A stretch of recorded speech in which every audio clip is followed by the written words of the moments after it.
Coach, meeting up after the SoCon Championship tournament, the Mountaineers follow a regular season co-title with a Southern Conference tournament title, third straight for the Mountaineers. Just as you've had a couple days to separate that, just your thoughts on following that with another title for this program. Yeah, I mean, I'm really proud of our team and the resilience they've shown this year. We've had a lot of close battles and a lot of hard-fought victories, a couple of defeats. But this team has really grown, through it all, and the struggles and the things that they faced, I think, was what I'm most proud of, because nothing came easy to us this year, nothing. And, even though, we had our fair share of ups and downs, I think this team grew. I think a lot of young guys stepped up. And at pivotal moments, a lot of different guys played key roles in kind of earning another championship for us. So I'm proud of our guys, and obviously, always excited to hang another banner for sure. Whether it was the facility challenges back in late September, early October, the November early injuries, are there some moments even back then that you kind of saw this team come together and rally to not really hang their heads? Absolutely. I remember at one point back in October when we didn't have a locker room and our guys were carrying their stuff in their bag to the gym every day and working out and then having to go home and shower, and it felt much like high school, or your club practices when you were younger. And I remember us having to do that for, from October all the way till January. And I remember at one point just thinking of just kind of how annoying it was just for me as a coach to have to travel, change, practice, travel back, shower up here at the athletic center. And I remember that day, I'm like, you know what, like this, we can either dwell on that, which we can't do anything about, or we can use it as something to say that maybe it's given us an edge. Maybe nothing's really easy for us. And I tried to hammer that home to our guys that, like, nobody's going to use this as an excuse. It is what it is. It's the hand we've been dealt.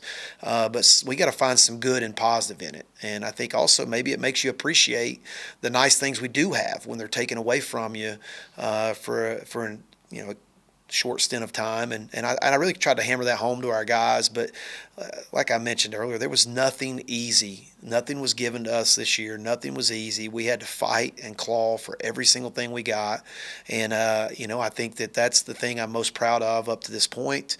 And we still got a season to wrestle. We've got 3 guys that are going to be representing our program at the national tournament, which is everything we do is preparation for that. So I want to focus in on those guys and make sure that they're prepared for Philadelphia next week. But there's so many things that I could say about this team and the resilience they've shown and all the adversity and the things that we've had to deal with this year. Sean and Tomas having those early injuries, I saw them still around being encouraging to whether it was guys that had taken their spot or just other guys on the team. What was that dynamic like for them to still have a positive presence and the way the guys reacted along with that? Well, I mean, obviously we missed their points in every match. 2 of the better guys that would have been in the Southern Conference at any weight, losing those guys. So we missed them from a competitive standpoint, but they were also 2 of our 3 captains. Like, we had 3 captains at the beginning of this year to start the year, and we lose not only 2 really good wrestlers that were depending upon their points and their presence in the lineup, but then now you've got 2 out of our 3 captains who are not wrestling. And so I think it was really important to have those guys involved, keep them around the team, travel with us, because they were a positive presence even this weekend and helping pick guys up that maybe didn't have the tournament that they wanted, to encourage them to battle back through consolations. And that was really the key for us winning another title is everybody had to focus on next best thing. We had a lot of guys that maybe didn't get exactly what they wanted, but they had 2 choices. They could either dwell on that and not finish the tournament strong, or try to get the next best thing, and I think that our guys did a good job of that. And I would give credit to Sean and Tomas. I think they were a huge part of the leadership from within this team. Even though they weren't competing for us this year, their presence was still felt. Looking back at the performance in Asheville, obviously we can get to Stephen's clutch win at heavyweight, but some moments that led up to that to where the team was in position. I mean, a couple that stand out to me, and maybe you can elaborate on them. I'll start off first. Aldo's win, I think maybe right off the bat had gone 0-2 in the tournament, and then he gets a win against a higher-seeded opponent with a pretty explosive first period. Just what did that do for the team to kind of get you guys on the right foot at the start of the tournament? it was a very pivotal moment. I mean, that first round started very poorly for us. We lost 2 matches right out of the gate. Started the tournament 0-2 for the first time that I can remember in maybe my whole coaching career. And it was to 2 matches that I felt like we could have won. So that was obviously a pretty low moment for us to start the tournament. And then we're feeding right into Aldo, who has an opponent that he'd lost to earlier. And I think he kind of helped shift the momentum and kind of salvage that first round to where it wasn't all a negative vibe. Him getting a good win really kind of turned the momentum in that first round to kind of help us kind of battle back even after those first 2 losses at 25 and 33. I think his moment or his win was very pivotal in kind of turning that momentum around in that first round. I think the opponent he beat ended up getting an NCAA berth, so a quality Absolutely. win there. Some other ones, I mean, Chad loses in the quarterfinal round, but storms back to win 3 straight matches to get 3rd place and at least give himself a chance in that true 2nd place match. Just what did you kind of talk to him about to get him in the right frame of mind to keep continuing and succeeding after that? Well, when obviously an athlete loses in their senior year, first round of the conference tournament, they're devastated because they think their whole career is over, and obviously it's not what Chad wanted. And I remember him walking back in the hallway there at the tournament in Asheville, and I followed him back there. I kind of gave him some space for a couple minutes. Then I'm like, hey, man, you still got a lot left to wrestle for. You could still earn a bid to the national tournament, because I knew there were 2 bids available at 133, and I'm like, I don't think the guy you just lost to is going to win. So if you can just come back and take 3rd, put a positive perspective in it, you're going to have a chance for a true 2nd match. No matter who wins the tournament, as long as you can come back and take 3rd, you're going to get a chance for a true 2nd. And so I think that kind of resonated with him, that he realized that, hey, maybe there's a chance for me to redeem myself coming back to these consolations, and I've got a lot left to fight for. And I think that was really an important moment, that he kind of realized that the tournament wasn't over. It wasn't over for him, and it wasn't over for our team, and we needed him to come back and take 3rd. And by him doing that, he gave himself a chance for that true 2nd match, which he wrestled in on Saturday evening.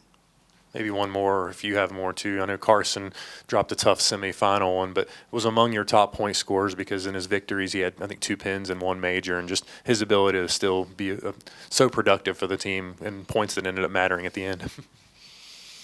Well, I think that's the one thing about the sport of wrestling that's so much like life, is there are some moments that are the highest of highs, and there are some moments that are the lowest of lows. And I think at that moment, that loss for Carson in the semifinals was very devastating, and he had to come back and wrestle again probably within an hour.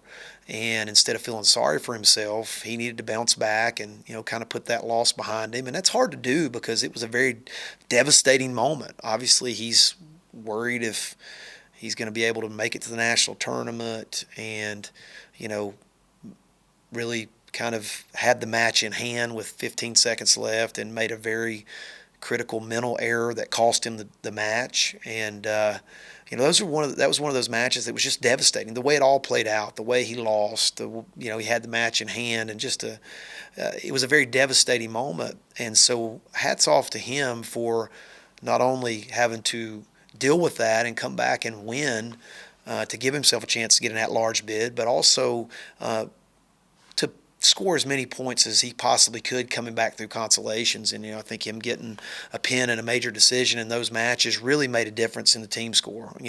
He doesn't get those 2, you take those 2 away, we don't win the team title. And so really proud of I think a lot of our guys, like, even though I would not say that some of the guys had their best day, I was proud of the resilience they showed in getting the next best thing and trying to keep the ultimate goal, which was the team title, and giving themselves a chance in the forefront of their mind. And that's not always easy to do because, like I said, this sport is so brutal. It's a team sport, but it's also an individual sport. And when you have a devastating loss, that's really something that's hard to digest, and I think it's probably a little more personal than any other sport. And I think that's the hard part about devastating losses and upsets, is it's just so hard to bounce back from mentally. Guess a lot of stuff happens. The last day of finals didn't go your way until you get to the final match with Stefan, and he's up 4-2 with about a minute left, and then things change with the Citadel takedown. Can you just kind of play through that last minute of what you saw for him to be able to turn, a tough situation into a victory? Well, I'll tell you one thing is I really didn't know what the team score was going into heavyweight. I knew that we were probably in the lead going into the finals, but I personally felt like we had to win 2 or 3 of those matches to secure a team title. Just in my mind, that's kind of what I thought. I didn't. I think I don't like to play it, like to really focus on the team score, because I think it can get you distracted from just focusing on getting the best performance out of each one of your wrestlers in each match. And so I didn't really focus too much on the team score. So I really didn't know. I didn't really know the potential impact of a win or a loss, what it could have meant there at heavyweight. Obviously, I was very down going into that match because we lost 3 in a row in the finals, which was a hard pill to swallow, especially the way we lost them. But then, Stephen goes out and keeps his poise and goes out and attacks a really good leg attack, gets an early score, chooses bottom, gets off bottom, and then he gives up a late takedown, and I think everyone in the arena kind of maybe thought there was like maybe 45 or 50 seconds left in the third period. I can't remember, but I think everybody thought at that point, okay, maybe this is it for him. He's not going to win. And he built up. The guy tried to cradle him, and then he ends up reversing him to his back. And, it was very emotional and a lot of going on, and there was a challenge brick and all that kind of stuff. But, in my mind, the one thing that I was proud of Stefan is he never stopped competing. Even through he got taken down with 45 seconds left. He could have laid his head on the mat and just kind of gave it up, and he didn't. He kept battling, he came up, and, ended up earning a win and very deserving. I can't say enough great things about Stefan and the progress he's made. His development this year has been phenomenal. We were talking yesterday, walking in the locker room, about just how much he had grown since November as a person and as a wrestler, and so proud of him and excited to see him wrestle in Philadelphia. What does it do for you as a coach to see the way, he's a true freshman, that teammates, older veteran guys, maybe even some that didn't have the day they wanted, the way they reacted to his success? Well, I think it shows just the culture of how important a team championship is to these guys. They all battle, and a lot of blood, sweat, and tears that they go through, and the training and the grind, and I think they all wanted to win a team title, obviously, and maybe even if they didn't have their best day, seeing one of their teammates step up in a pivotal moment and securing a team title for the team is something that's important to all of them. These guys are really close, and the culture in this program expects to win championships in spite of any adversity, graduate, whatever. I mean, it's not like the bar changes, and so I think at that moment there was some redemption for even those guys that maybe didn't have their best day, to see Stefan secure the team title for us as a program. Looking ahead to NCAAs in Philadelphia next week, you mentioned Stephanie gets the automatic berth. Carson did get into the field with an at-large berth, and then Will also, with his high ranking, was an at-large qualifier. 3 guys to Philadelphia. Just your reaction for we're not far removed from the field being announced and the seeds being announced. Extremely happy to have more than just one guy going to the national tournament. So obviously it's good to have 3. Wished we could add a few more, and but these guys, I think, the biggest thing that we're going to be hammering home is that they've had a good schedule. They've had a lot of preparation. It's preparing them for this moment. And you have to be aggressive, and you have to take risks at the NCAA tournament. And that's the one thing I don't think we did a great job of on Saturday evening. Once we got to the finals, I felt like we kind of wrestled like we were protecting something, and I think that's probably a lot to do with how we didn't perform in the finals the way that I think we should have. But here, the guys have got to just cut loose, let it fly, be aggressive, score points, and have some fun. Like a lot of these guys have dreamed since they were little kids of wrestling at the NCAA tournament, which is like the crown jewel of wrestling in America. I think the NCAA tournament is that piece, and so I think just trying to remind them like how much as a little kid they would have wanted to have this moment and this opportunity, and not take it for granted, and go out and compete as hard as they can, and represent themselves and their families and this program in the way that they would like to. Will's the number 13 seed. Carson and Stefan both in pigtail matches. For a casual wrestling fan who maybe doesn't know the terminology or what that even means, can you give a little bit of an outlook of what their road looks like, and maybe what some of the pros are to even just that circumstance?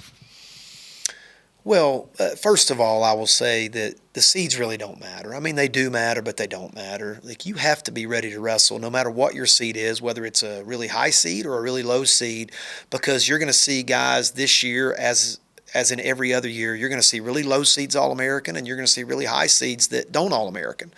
So it's about who's ready to wrestle, who's ready to put it on the line, and just battling and scrapping and fighting for every position, every point. And that's what we're hammering home to our guys. Like, we can't pay attention to the seeds. We can only take care of one match at a time, and we just got to focus on winning that first match. And then once you win that first match, then you can focus on the next one. And you don't have to beat everybody at the tournament. You're going to get some help. And but I think as far as the pigtails go, if you know that you're referring to the pigtails, one advantage in my mind is we get a chance early on in the tournament to get a win. Right? I mean, we're one of the first 10 matches. We're going to be 2 of them that are going to be wrestled out of the first 10. And the NCAA allots 330 wrestlers for the Division I Championship, so that equals out to 33 a weight class, which is an odd number. And so in a 32-man bracket, you have to have a pigtail round to wrestle to the round of 32. And the negative is, to be a national champ, you have to win more matches than if you're already in the round of 32. But the positive is, from a team standing, is it gives you more opportunities to win more matches, score more points for your team, and hopefully get the positive momentum rolling early. And that's the positive of it. And our guys just have to be ready to wrestle. We got to ignore the seeds, ignore what happened any point throughout the year. Just know that we're our best, we're the most prepared, and go out and let it fly and compete hard. Anything else you'd like to add before we wrap this up? No, I'm just really thankful for all our supporters. And we had a ton of people at Asheville that were backing us and were there to see us claim another tournament title. And I'm just really thankful for our administration, our university, the chancellor, our AD, Doug Gillen, and just all the people, our many alumni and people that have been behind this program supporting us, our donors. I mean, we have the best support of any I would say G5 in the country. I mean, it's just like, this program is just, it's such an honor to coach here at Appalachian State, and it's such a great environment, a great program with great history and tradition. And I don't know, I just feel blessed and thankful, and just want to thank all our supporters that have been behind us this year, even when things weren't looking good. The people that were behind us, supporting us and encouraging us and showing up at our matches. And it's a really special place here at App State.